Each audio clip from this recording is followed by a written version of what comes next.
You are listening to Edvane Stories. Tonight's tale is The Little Birds of Othery Grange.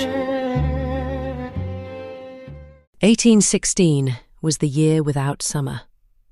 Cold and unsettling. Othery Grange stood in its wet acres, pressed down by rain, its glowing fires burning day and night in the prolonged cold. The lawns held water, and the orchard paths were boggy underfoot. Beyond them, the flat country of the Somerset levels lay dull, with ditches full, yet hedgerows loud with birds. William Cox knew them by their calls. He knew the yellowhammer, the blackbird, the swallows, and the wren. He was 24 years old, handsome in the rough way that made maids glance twice and wives pretend not to. The household treated him as useful, almost safe, because a gardener with mud on his boots could pass through gates, kitchens, orchards, and women's talk without seeming to enter any of them. Gardeners were expected to know the weather, the weight of soil, the temper of fruit trees, and the proper hour to cut things back. If William knew more than that, nobody asked him. Mrs. Young from the laundry said that he had his grandmother's ear for birds, because William had taught the house to say it. Mrs. Goodridge, who was still more Sarah Saunders in William's mind than she would ever be Sarah Goodridge in his heart, had smiled at that across the gravel. It was the sort of smile a young mistress gave to a servant she believed useful and harmless. William had once been pleased to seem harmless. It let him stand nearer than the other men. He had bowed beneath it, though he had once wanted that same face turned towards him with hunger in it. "Birds can tell anyone enough if they trouble to listen," he said. Sarah had looked at him, only for a moment, and William had felt the old lie stir. The saying, like most of the grandmother, had improved in the telling.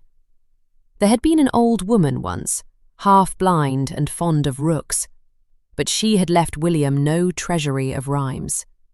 He had made the rest because dead women lent honesty to words a young man could not safely own. She had told him that birds carried no mercy and no malice. They did not bless a wedding because a bride wished to be blessed, or curse a field because a farmer deserved hunger. They answered according to their own court, and the wise kept quiet until they knew whether they had been asked to hear. William had invented that distinction once he learned how readily people obeyed a warning if it seemed older than desire. He had broken it before he was old enough to understand that a lie told in the language of omen does not end when the listener believes it. It goes on living in the choices that follow. By the spring of 1816, the Grange had grown used to his silences. Thomas Goodridge would call him Cox and ask after the espaliers. Sarah would ask whether the damsons might yet recover from the cold. The maids sent him with notes between houses, baskets of rhubarb, little messages of courtship, condolence, and complaint. Women trusted him with errands because he listened without smiling. Men trusted him because they did not see how long he looked after the door had closed. He pruned, he planted, he watched, he chose. Above them all, the birds kept their own business. Men and women mistook that business for judgment. Judgment was what they feared the most, and William knew how easily a sign could be made from longing, and how hard it was, once made, to bury it again.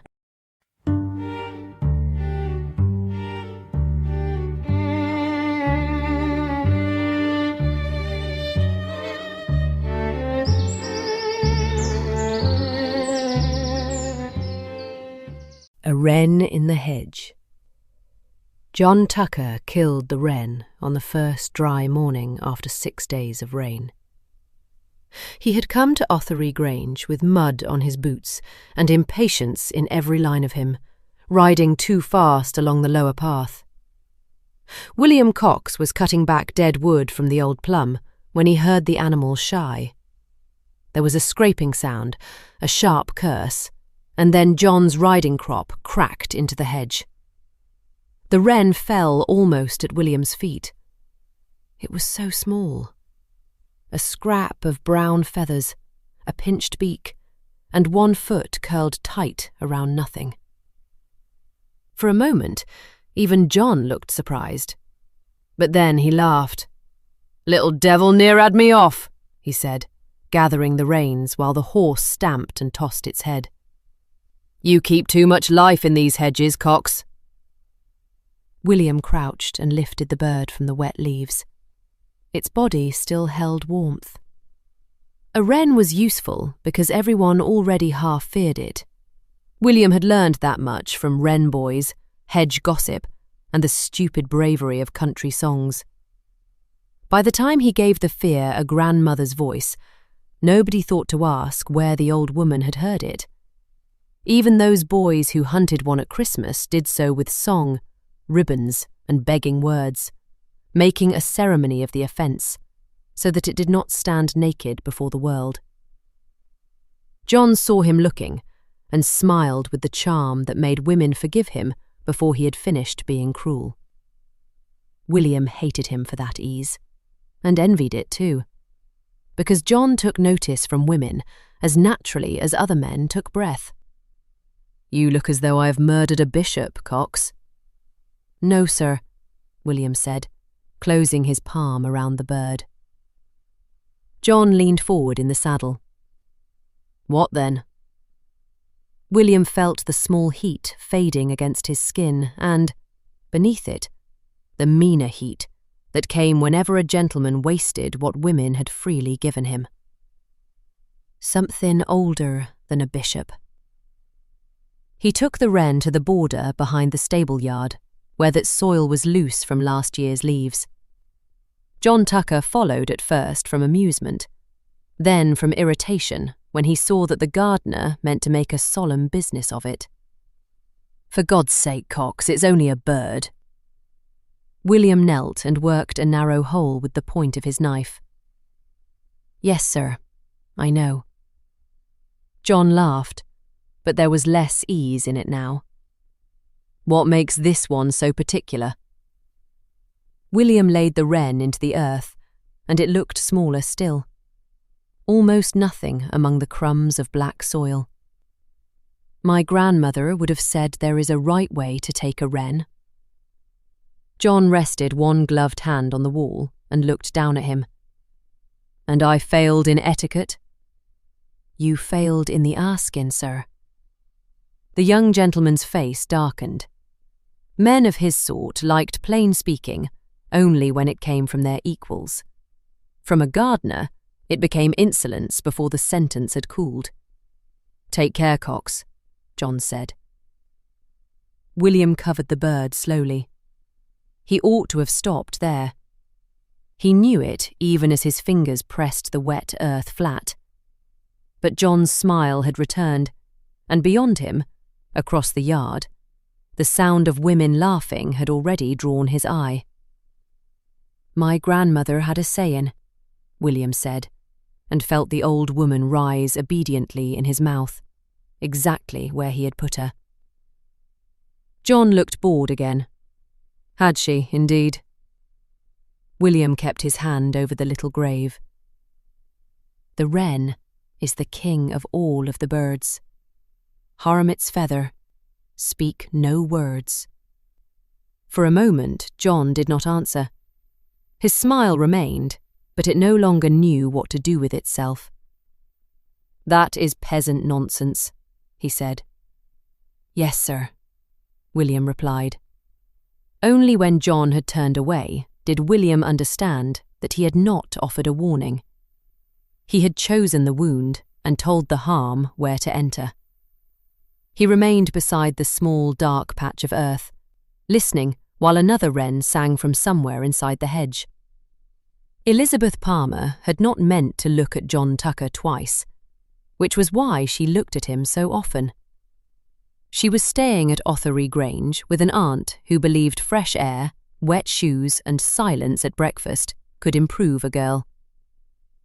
Elizabeth had arrived pale from Bath and bored by the country. Yet by the second week, She had found reasons to walk where John was expected to ride, to pause where his horse might slow, and to ask after the hunt with a carelessness that deceived nobody. John received it all beautifully. He found reasons to offer small services: a gate held open, a fallen glove retrieved, a shawl carried back from the terrace with more ceremony than it deserved. He let his hand rest too near hers on the back of a garden bench, and when she did not move away, he knew she wanted him to stay there. William saw them from the border where he was tying in a climbing rose. He watched Elizabeth make room for John beside her, in her talk, in her pauses, and in the careless turning of her hand. John accepted it all lightly, and William disliked him for wasting what another man would have used.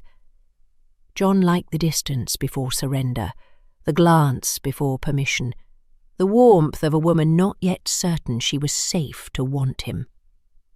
He liked hunger best when it was still half denied. Then, one grey afternoon, Elizabeth ended the chase. It happened by the summer house, after yet more rain. William was wheeling cut laurel towards the compost ground when he heard Elizabeth ask John whether he meant to marry her. Elizabeth touched John's arm with the confidence of a woman who believed she had been invited to do so. John recoiled before he could make himself polite. His shoulder struck the doorframe. His face formed an expression William had once seen on a boy who had put his hand into rotten fruit.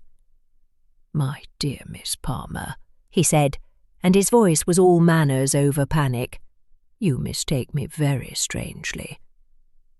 Elizabeth did not cry, which made it worse.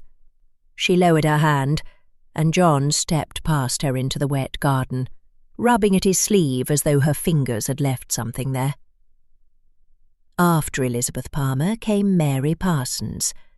Mary was older than Elizabeth, and knew enough of John Tucker to make danger part of the invitation. She let him come close, and to believe she had measured him and chosen him anyway. That should have pleased him. For 3 weeks it did. He followed her through parlours and wet lanes, watched her mouth when she answered him, and grew restless whenever another man made her laugh. Then Mary accepted him. The change was not neglect to begin with. That would have been ordinary. It was revulsion wearing the clothes of courtesy. When Mary leaned towards him after supper, John turned his face aside before her mouth came near his cheek. When she took his hand under the card table, his fingers lay dead in hers. The next morning he sent a note so smooth and empty that Mary read it aloud to her sister, laughing before tearing it in two. Anne Carter finished what Mary began. She was the final engagement, the one everyone agreed must cure him because she was beautiful, well-connected, and calm enough to make refusal look childish. John pursued her hard and won her openly. At a wet evening party at Othery Grange, with Anne's family present and half the parish already placing them at the altar, she linked her arm around his in the passage outside the drawing-room and called him hers. William had come in with a basket of stems for the housekeeper and witnessed what followed. John's face changed before he could command it otherwise. He looked down at Anne's hand with naked disgust. The room did not fall silent all at once. Each whisper died as one person, and then another understood what they had seen. Anne let go of him, but John bowed too late. Whatever apology he attempted came out weak and formal, already useless. Anne stood beside him with her colour high and her hand at her side, and William knew then that the wren had not struck precisely. It had not punished only the man who killed it. It had made a wound of every woman brave enough to show wanting. And William knew that was why the thing both pleased and sickened him. By Monday the engagement was broken, and the story had passed through every kitchen, pew and stable within 5 miles. John Tucker kept to his room. Anne Carter left for her aunt's house before the week was out. Elizabeth Palmer left the Grange 2 mornings later, but not before William met her once in the passage by the closed flower room. She had looked at him differently, perhaps as someone who had seen her shame and not laughed. That was enough. William said nothing of John Tucker. He only opened the flower room door when she touched his arm, and when she came out again, her bonnet was tied badly, and she had the fixed, careful expression of a woman determined to call her own choice comfort. William watched her carriage leave before breakfast, and understood that the wren had given him something too. In the hedge above the lower path, another one sang after rain, small and furious, and unseen.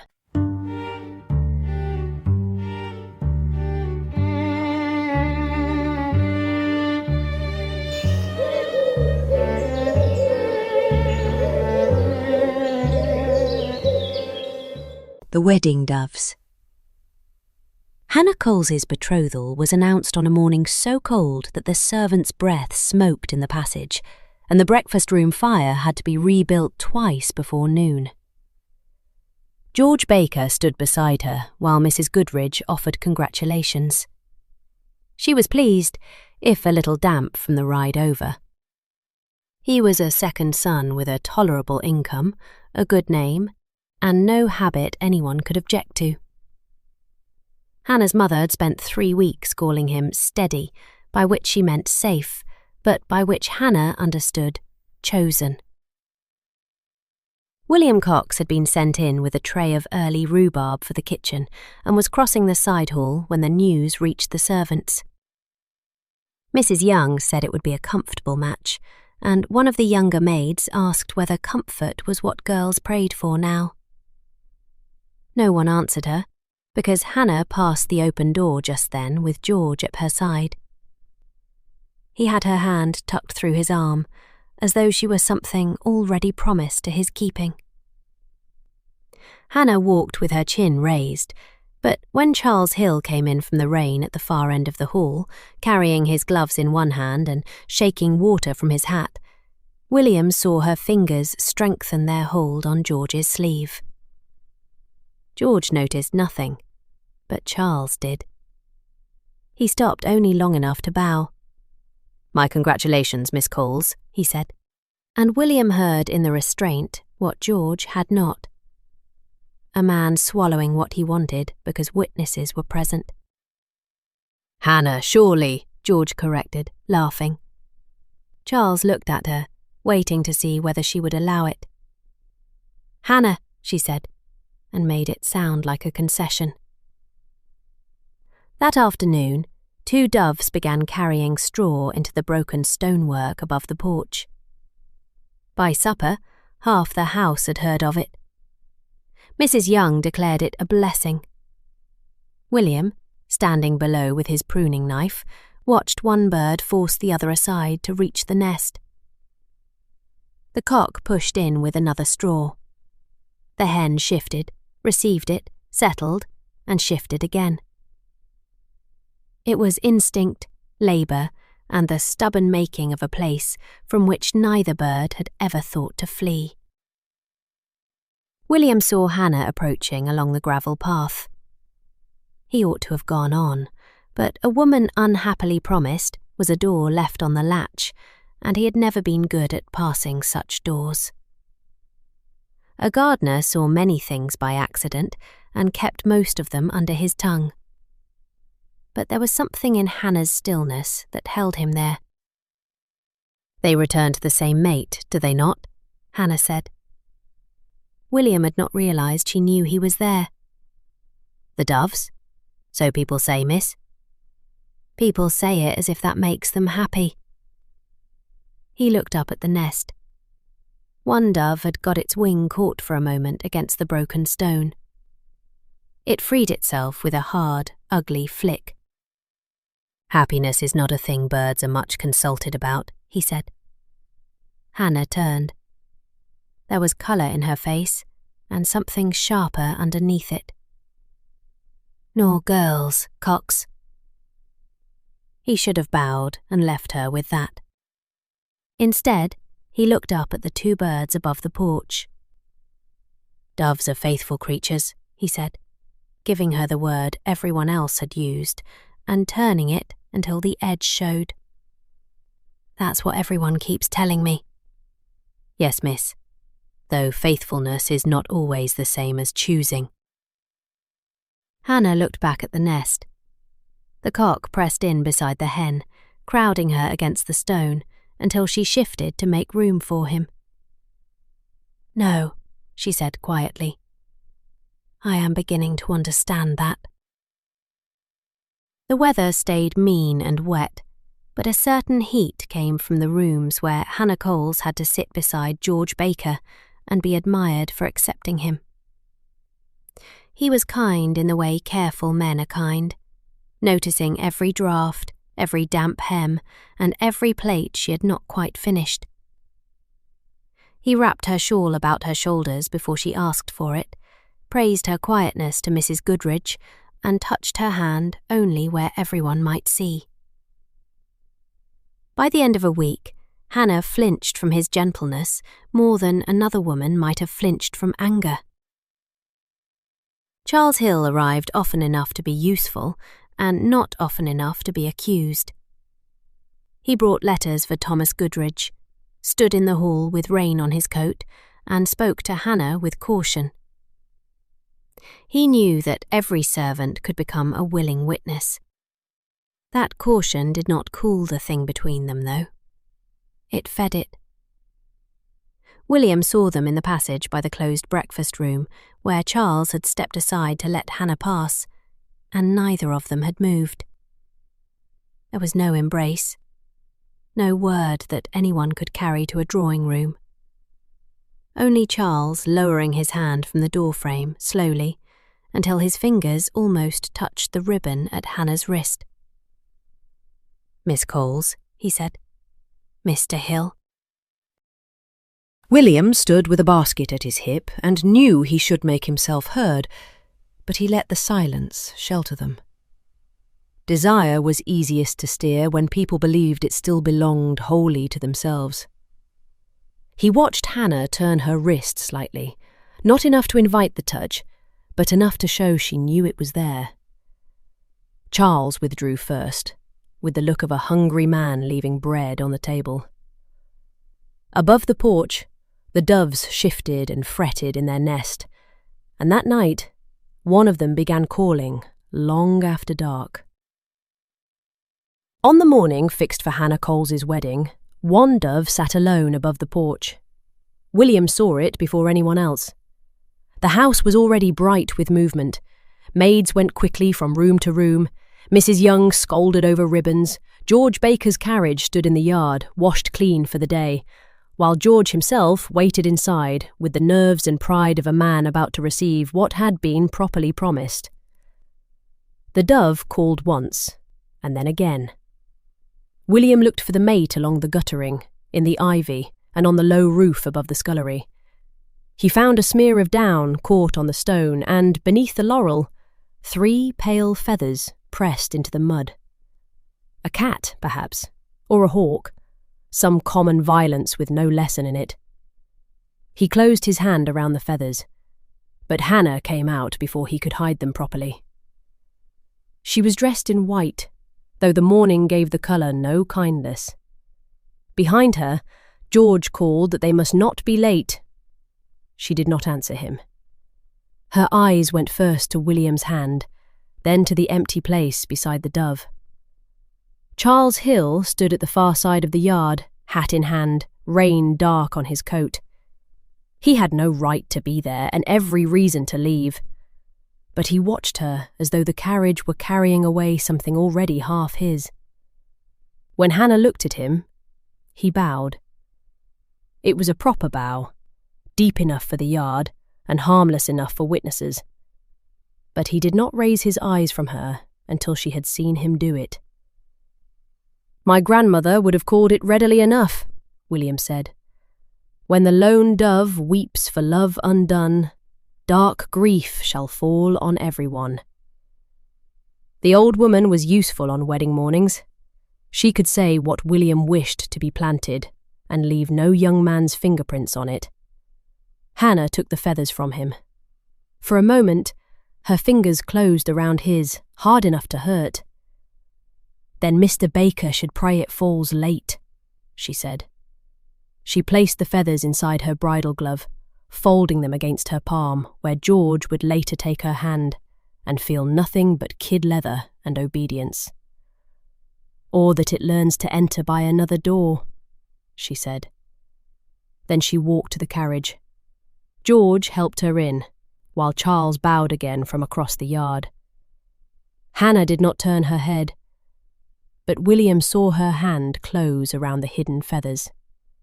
Above the porch, the remaining dove called until the wedding party was out of sight.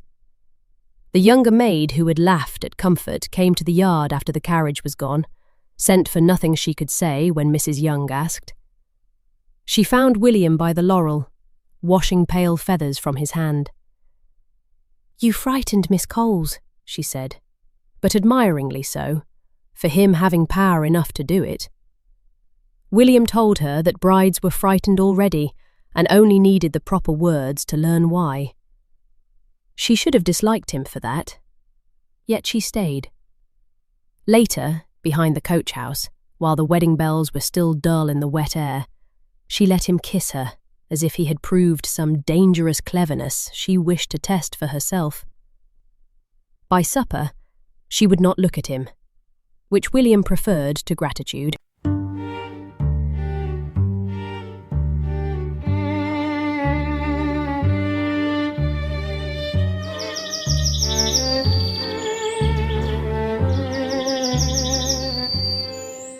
The Devil's Yellowhammer.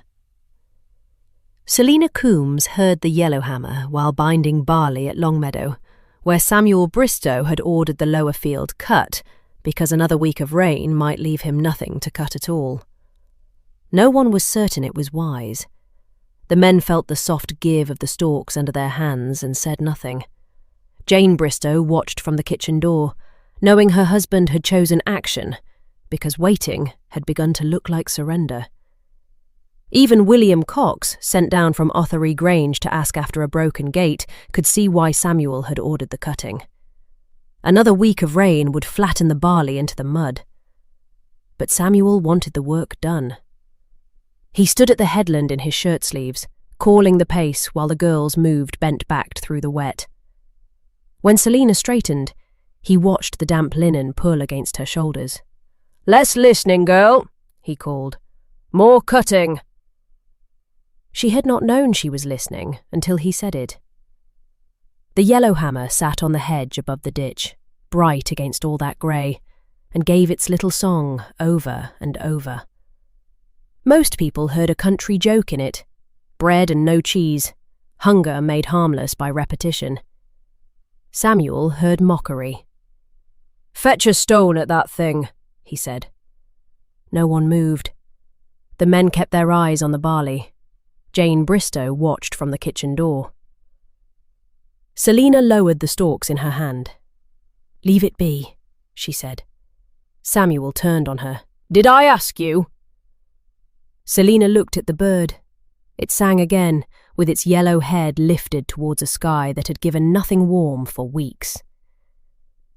"My grandmother had a saying." William Cox, standing by the broken gate, looked first at them all and chose the place where the words would bruise. "The yellowhammer drinks the devil's blood. Kill it, and frost shall choke every bud." For a moment, only the bird answered, and William felt the field waiting for him to make weather, hunger and failure simple enough to blame. Then Samuel laughed, and the nearest men laughed because he did. "Well, that explains the colour of the little bastard." He stooped, took up a clod of wet earth, and weighed it in his hand, while Selina looked at him as if he had already thrown it. The clod burst against the hedge below the yellowhammer, wet earth spattering the leaves while the bird lifted, flashed yellow in the dull air, and settled a little farther along as though the attack were only another kind of weather. The men laughed because missing a bird held more humour than the state of the field. Samuel laughed with them, but his neck had gone red above his collar. "Devil's blood, is it?" he called, glancing towards the kitchen door where Jane Bristow stood with her arms folded. "Hear that, Jane? We've had the devil farming Lark's Meadow in a yellow coat." Selina bent again to the barley, wanting the matter buried under work. But Samuel had found the part of her that could be worried before witnesses. He came down the row slowly, letting the workers feel him pass. "Tell us then, Selina. Does it speak only to you? Or may any girl with mud on her hands take messages from hell before dinner?" The men kept their faces lowered. None wished to be the first to defend her. Selina said, without looking up, "I only told you to leave the bird be." "No," Samuel said, close enough now for her to smell the sour ale beneath the morning cold. "Cox gave us the rhyme. You gave us the face to put with it." William felt the truth of that land like a hand at his throat. He had not meant to save Selina. He had meant to see what Samuel would do with fear once it was handed to him. He had spoken the words. Selina had only been foolish enough to look frightened by them. "I told you to leave the bird be," she said, "and now you tell me twice." Samuel was pleased because she had given him a door, and he meant to enter through it. Behind him, the yellowhammer sang again from the hedge, bright and untouched, while every eye in the field stayed on Selina Coombs. The yellowhammer was found dead 3 mornings later by Jane, who had gone out early to shake crumbs from the kitchen cloth, and saw the little body beneath the hedge. Its neck was crooked, and one wing lay open in the mud, its bright feathers dulled by the wet. She covered the bird with the kitchen cloth, but called for no one. William Cox came down before noon to finish the broken gate. By then, the bird was gone, and Jane was whitening the kitchen table with flour, her hands moving too hard over the dough. She had looked over at William's face when he came in, and he knew she had not missed how young he was, nor how little her shame could be trusted on a good-looking man. She told him that if he had brought more sayings from his grandmother, he had better leave them in his pocket. He found Selina tying up a bundle of cut stalks. She would not meet his eye. The whole field had taken on the colour of old pewter. Where there should have been green life still pushing through the season, there was a bitten look to every edge. The leaves hung blackened.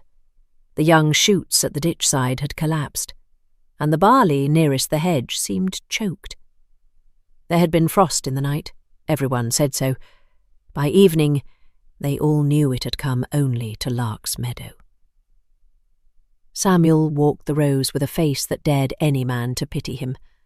When Selina passed with her bundle, he caught her wrist and held it just long enough for William to see. "Well," he said, "you knew where it would fall." Selina pulled free. No yellowhammer sang. By the next market day, no one laughed at Selina Coombs. They all knew William Cox had spoken the rhyme. That did not save her. Words from the gardener could be laughed off as old woman's nonsense, but Selina had been the one who steadied her work and told Samuel to leave the bird alone. She had been afraid before there was proof, and afterwards the parish found that harder to forgive than the rhyme itself. Mockery had at least allowed her to stand among them as something human. Fear put space around her. The women now let their talk die when she came near. A boy carrying eggs crossed the lane rather than pass her. Jane Bristow gave her bread without letting their fingers touch, then rubbed her hands on her apron as though shame could be wiped away with flour. Samuel said little of the yellowhammer. He had lost too much barley to invite another man's pity by naming a dead bird as the cause. He resolved to drive the field harder, keep the girls bent longer, and let Selina feel every spoiled row as if she had laid the frost over it herself. William came down from the Grange with a note for Jane and found Selina rinsing mud from a pail, with water cold enough to redden her hands. She did not ask him to defend her. "You said the words," she told him, "but I am the one they heard." William had no answer. That was the craft of it.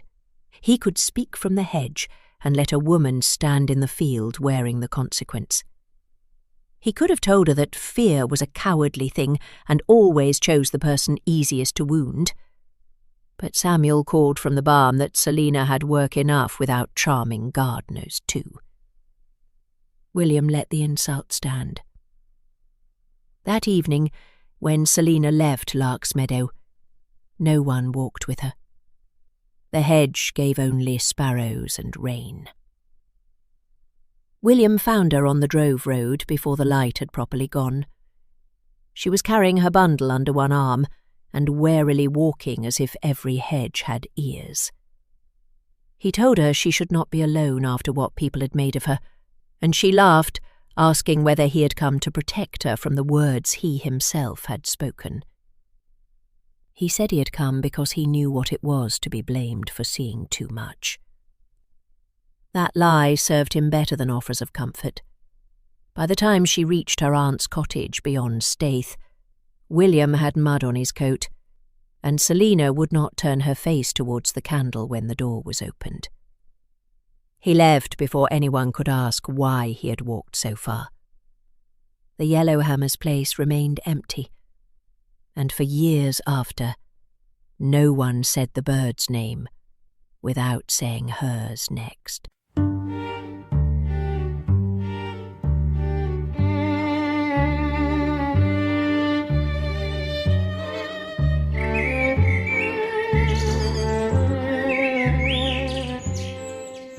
A Blackbird in a Pear Tree. Esther Green heard the blackbird at 6 each evening, whether the sky held rain, mist, or the insipid grey light that passed for summer that year. It sang from the old pear tree at the edge of her garden, the one Joseph had meant to cut back before the fever took him. 2 years had gone since his burial, yet the ladder still leaned in the shed, with his thumb mark darkening one rung, and Esther still kept his coat on the peg by the door, because cloth, like grief, could learn the habit of a body. The neighbours called her faithful. They said it with pity when they found her outside at the same hour, hands still from work, her eyes fixed on the tree. Esther let them have the word, because it cost her nothing. Faithful sounded better than hungry. William Cox came on Thursdays with herbs from the Grange garden, and sometimes a message from Mrs. Goodridge. Esther let him stand at the gate because he was young, quiet, well-made, and did not pity her aloud. He never interrupted the song. That was why Esther tolerated him there, while others were made to knock twice and wait. William knew the value of being the man a woman allowed to remain when better men had been dismissed. On the first Thursday in August, he found her standing barefoot in the wet grass, her sleeves rolled above the wrist, soap still clinging to one arm where she had left the wash unfinished. "He is early," she said. William set the basket down. "Only by a little." He was always impatient when rain was coming. The blackbird sang again. It was only a bird. William knew that. He knew it with the part of him that named pruning cuts and weather signs. Yet he also heard how carefully Esther listened, how she received each phrase as if Joseph Green himself had risen and put his mouth near her ear. When the song ended, she breathed out slowly. "There," she said. "Now I can finish the day." Edward Hunt began with decency, which made him harder to refuse. William recognised the method and disliked him partly for practising it so openly. He brought Esther split kindling after 3 days of rain, mended the latch on her back gate, and carried a sack of meal from the cart when the lane was too soft for wheels. He did not press her at first. That was the danger of him. He knew how to make patience look like virtue, and waiting look like love. The parish approved. A widow could mourn long enough to prove she had loved her husband, but not so long that men began to feel judged by it. Edward had good hands, steady work, and a mother who needed little tending. Mrs. Young said Esther could do worse, and Esther answered that most women had. William had heard that at the gate and very nearly smiled. Edward came one evening while the blackbird was singing. He had brought a repaired hinge wrapped in cloth and stood with it in both hands while Esther listened from the path. The song held her there in a way no living man had managed. It entered the garden, settled over the wet grass, and made Edward wait outside a marriage he could neither see nor forbid. When the last note ended, Esther thanked him for the hinge. "Does it always sing at this hour?" he asked. "Yes." "And you always come out to hear it?" "When I can." Edward gave a small, reasonable nod, the sort of nod men use when granting permission to things they intend to alter later. "It must be a comfort," he said. "It is more than that, Mr. Hunt," Esther said. William, standing by the pear tree with his pruning saw, felt his grandmother's rhyme rise in him. He should have let Edward misunderstand the evening in his own way. But, sensing the opportunity, he wiped rain from the saw-teeth with his thumb and spoke quietly enough that Esther might mistake it for garden talk. "My grandmother would have said, the blackbird's song calls the mourning ghost home. When grief is your bride, you are never alone." It was a good lie, because grief had already half written it for him. Edward heard him. Esther did too, and for a moment the garden held only the sound of water dripping from the pear leaves. "That is an ugly little saying, Cox," Edward said. "Yes, sir, from my grandmother," William replied. Esther's hand had closed around the gate latch, and Edward looked at the tree.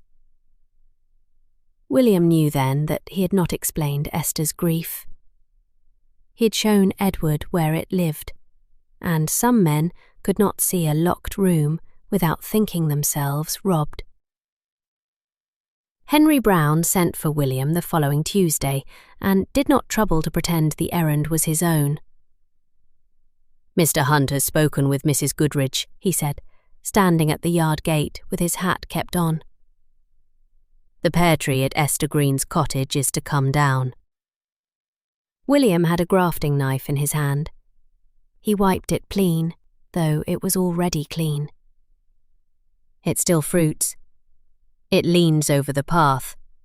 It has leaned there 10 years, sir." Henry Brown frowned. He disliked being asked to give reasons for another man's wish. "It is wanted down, Cox." So William went. Esther was not at home when he reached the cottage. Edward had seen to that.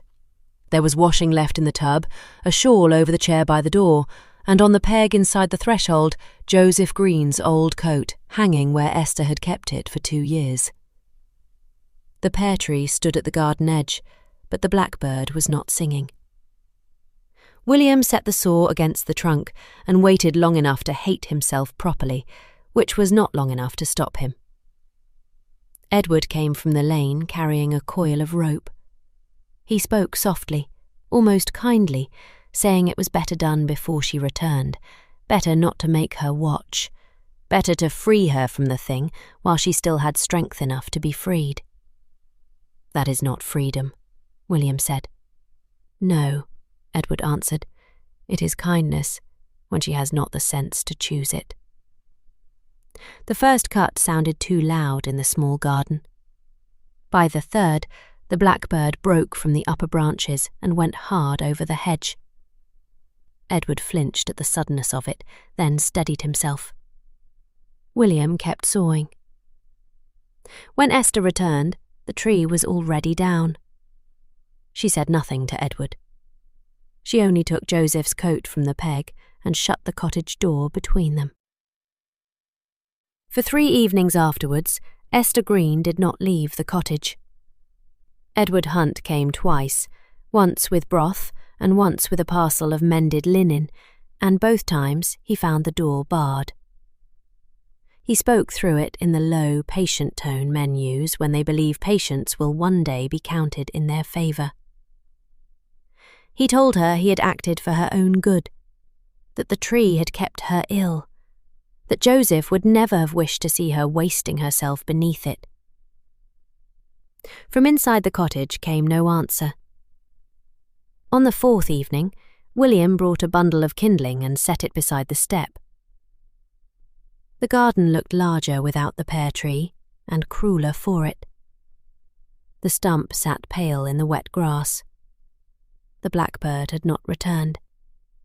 Even the sparrows kept to the hedge. Esther opened the door before he could leave.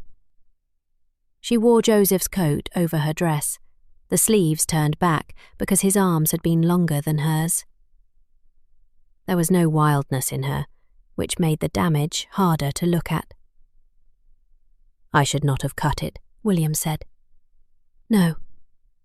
The word was plain, and because it was plain, there was no way past it. "Mrs. Green, if I could mend it." "You cannot." Edward's name did not pass between them. William had brought the rhyme, Edward had brought the rope, and between them they had taken the branch where grief came home.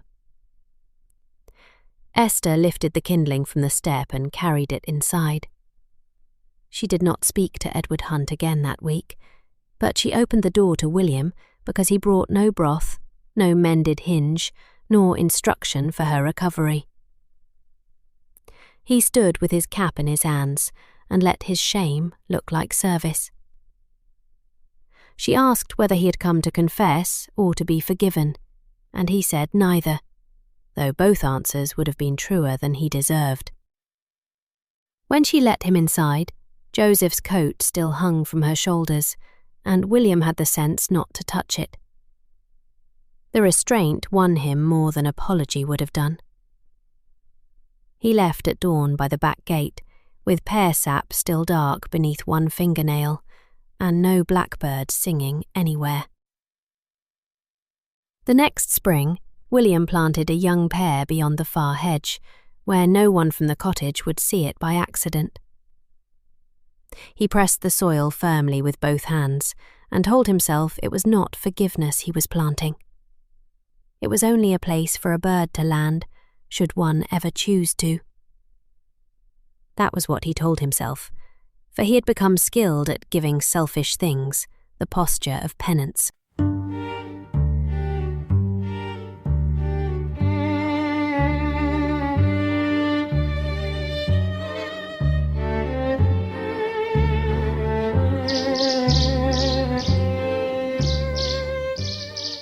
Swallows and Sailors. The swallows came late that year, as most things did in 1816. For 7 years Martha Martin had watched for them at the cottage on the far edge of the Grange land, where the drove road gave way to wet pasture and the wind came clean across the levels.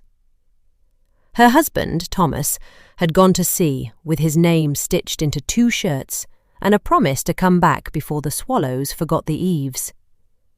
The first year they returned, 4 of them, and Martha had taken it as a kindness. By the 3rd, she had made it a rule. By the 7th, no one in the parish could mention the birds without thinking of Martha Martin, who kept Thomas's place at the table, because the swallows still came home. William Cox was sent there with bean poles and a packet of seed from Mrs. Goodridge, though Martha's garden was more salt wind and stubbornness than soil. Martha had never looked at him as some of the younger wives did, which made her trust more irritating to him than suspicion. He found her outside with her sleeves pinned back, mending a cracked nesting ledge beneath the thatch. "You are early with repairs," he said. "They are late with coming." She did not complain, though, lest it be taken for doubt. Martha worked the mud smooth with 2 fingers and pressed a little straw into the join. That afternoon, the first swallow cut low over the lane, and Martha stood so suddenly that the seed packet slipped from William's hand. The bird took the turn beneath the eaves, vanished, returned, and called. "1," Martha said. By supper there were 4, yet she did not cheer. She only set Thomas's cup back on the table, where it had stood empty through 7 summers, and wiped the rim carefully with her apron. William felt the words approach and, as always, dressed appetite as duty before letting his grandmother wear it. "My grandmother knew what this meant," he said. "The swallow returns, but the promise is dead. You welcome back summer, but winter's ahead." Martha's hand stilled on the cup. "Then I shall welcome what summer we have, while it is here, Cox," she said. William had no answer to that. The 4 swallows called under the eaves, and Thomas Martin's clean cup stayed on the table. By the second morning, Martha knew there were only 3. She had been up before the Grange bells, standing under the eaves in her shawl and nightdress, while the birds cut quick, dark turns above the cottage. One had fooled her the evening before, slipping twice through the same broken corner of thatch so fast that hope had made 2 birds of it. Daylight corrected her. 3 came and went, called under the roof, and left their little marks on the whitewash. The 4th place remained empty. William arrived with willow withies for the beans and found Thomas's cup on the table outside the door, clean as a church plate and filled with rainwater. He said it would wet the wood through, because people begin with useless things when the useful ones are too cruel, and Martha answered that it had stood worse weather than this. The swallows crossed above them. Martha counted, but stopped before the number became a word. William felt the rhyme sitting between them, though he did not need to speak it again. He had said enough the day before, when 4 birds seemed to have come home. Now, the missing 4th did the work for him. Martha's hand closed around the cup. She told him he was fond of killing what little people had, and William took that because it was near enough to the truth to hurt. The 3rd swallow slipped into the nest above the door. For a moment, the cottage waited for the missing wingbeat, the small, dark body that should have followed. Nothing came. Martha poured the rainwater from Thomas's cup into the grass and set it back on the table, mouth down. "There," she said. "Let him knock if he wants it." For the next 4 days, Martha Martin counted the swallows as if arithmetic might be worn down by use. She counted them at dawn, when the eaves dripped steadily into the water butt. She counted them at noon, with bread cooling untouched on the table behind her. She counted them in the evening, when the 3 birds came low over the lane and skimmed the puddles for flies. 1, 2, 3. Then the small pause where the 4th should have entered, and the whole day seemed to wait with her. The parish noticed. Of course it did. A woman could keep faith with a husband gone 7 years and be called touching, but there was less comfort in watching hope lose its manners. Mrs. Young said someone should persuade Martha indoors. Jane Bristow said nothing good came from staring at eaves. Edward Hunt, who had his own reasons now for speaking against women's grief, called it unhealthy. William heard all of this in the service yard and carried none of it to Martha. He had done enough carrying. That was another of his comforts. To name the moment when he stopped doing harm and mistake it for mercy. Martha was outside again, bareheaded in a fine rain, her dress dark at the shoulders. Thomas's cup still stood mouth down on the table by the door. She did not greet William. She lifted one finger as the first swallow came in, then another for the second, then the third. William set the mint on the step. He wanted to say that birds were only birds, that seed took what it took without consulting hedges or roofs, but those were a coward's words, and Martha had no use for them. At last she folded her handshirt and said very quietly, "He is not late now." William left before she could thank him for nothing. The letter came a fortnight later in Richard Davis's coat pocket. He arrived at Othery Grange near noon, asking for the Martin cottage with the stiff unease of a man who had often carried bad news in his pocket across Somerset and beyond. William was in the yard, setting bean poles by the wall. Mrs. Goodridge would have sent a maid, but Richard said the matter was for Martha Martin herself, and not for telling in the kitchen passage. William walked him as far as the Drove Road. The 3 swallows were hunting low over the ditches when they reached the cottage. Martha was sitting outside with Thomas's cup in her lap, her thumb moving over the rim. She did not rise when Richard gave his name, nor did she take the letter quickly.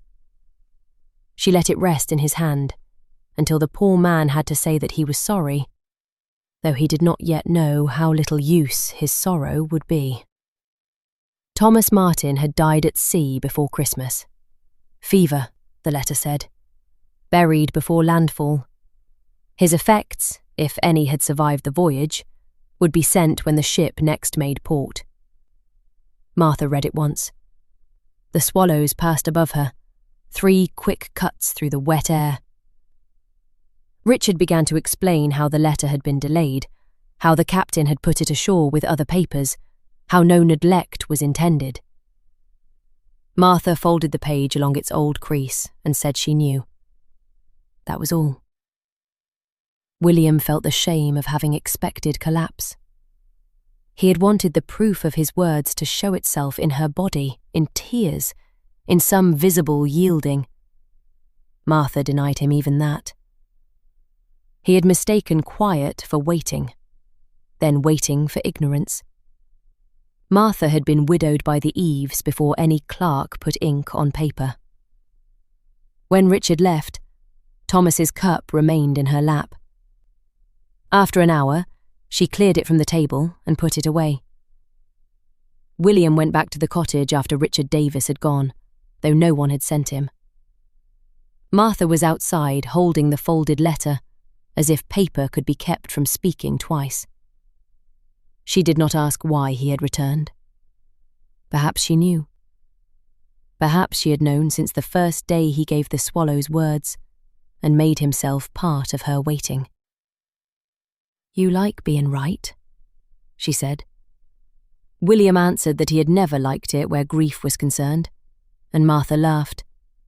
She turned and went inside, but left the door open behind her. He followed after a moment, and when he came out again, the 3 swallows were gone from the eaves. Thereafter, Martha would tell anyone who asked that Thomas's cup had been put away for good.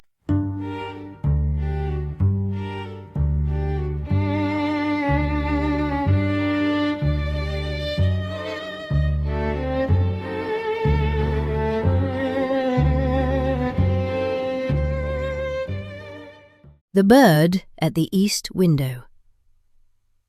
By the end of the season, Othery Grange had learned to keep its windows closed, and William Cox worked late in the walled garden most days. The house had grown quieter after the summer's little harms. John Tucker no longer rode the lower path. Hannah Baker's letters came sealed in a hand that made Mrs. Goodrich pause before sending them upstairs. No yellowhammer sang at Lark's Meadow. Esther Green's cottage had kept its door shut for 3 days after the pear tree came down. Martha Martin had taken Thomas's cup inside. The birds had answered, people said. William knew better. Birds answered nothing for people's comfort. They sang, nested, struck, returned, and then vanished. Men and women did the rest with their fear, and a man who understood fear could make a bird of almost anything. He was setting spoiled apples aside when Sarah Goodrich came through the garden gate. The sight of her still undid him, though not gently. She was 19, married, watched, desired, and nearer to him in the garden than she had any reason to be. That was the private shame beneath all the others. Not that he had loved Sarah Saunders too well, but that he had wanted her and failed. She had not died. No fever had taken her. No carriage had broken on the Langport Road. She moved through the Grange every day in pale muslin and household keys, 19 years old and already addressed as mistress by women twice her age. The loss William carried was not her death.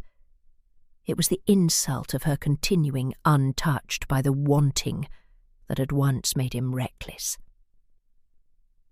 She asked whether the pear tree at Esther Green's cottage had truly needed cutting, and William said it had been wanted down.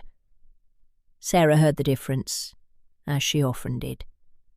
She said Mr. Hunt had a manner of arranging kindness so that no one could refuse it without appearing ungrateful.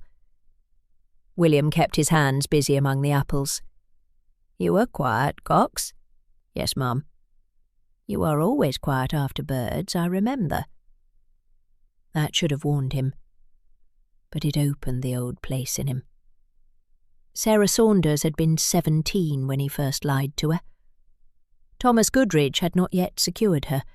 There had been another possibility. Not William, which was the part he could not forgive. A clerk from Bridgewater had made her laugh by the east orchard wall, and Sarah had laughed back with her whole unguarded face. William had seen them together once by the east orchard wall, and felt something in himself turn mean. The next morning he told Sarah that a bird had struck the glass at dawn, but there had been no bird. It said his grandmother knew such signs, though by then the grandmother was no more than a shawl thrown over his own desire. A bird at the east window, he told Sarah, warned a girl from a road that would not bring her home. He had made the words sound old and wise. Sarah had listened because she liked him then, trusted him, and found him grave and useful and safe. She had not wanted him. That was the wound he had refused to understand. Within a month the clerk was gone. Within 6, Sarah Saunders was Sarah Goodrich. William had not won her. He could not. That had been the shame of it. He had spoiled the road, and still been left outside the door. In the walled garden, Sarah drew her shawl closer against the wet evening, and said that there were fewer birds than there had been in spring. William answered that some had gone where they were meant to go. "And some?" she asked.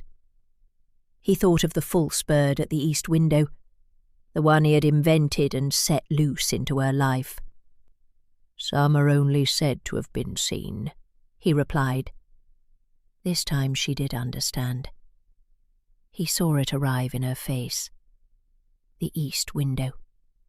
The warning. The clerk from Bridgewater. The life that had closed around her after one young gardener had spoken in an old woman's voice. "There was no bird," she said. William did not answer. The garden had gone very still around them. Sarah looked towards the house where Thomas Goodrich sat among ledgers and candles. William had waited years to see her know him. It was not forgiveness in her face. It was the knowledge that no one inside the house would understand what had passed between them, or why she had let herself be alone with him now. Above the wall, a small bird called once from the darkening hedge. "Your grandmother," Sarah said. William stepped closer. "No, Ma'am."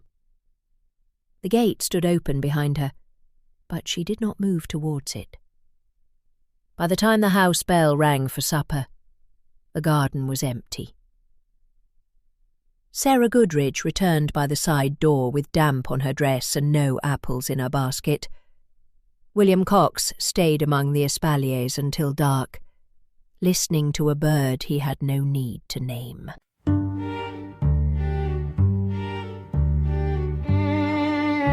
That was The Little Birds of Othery Grange by Jonathan B. Edvane. Discover more at edvanestories.com.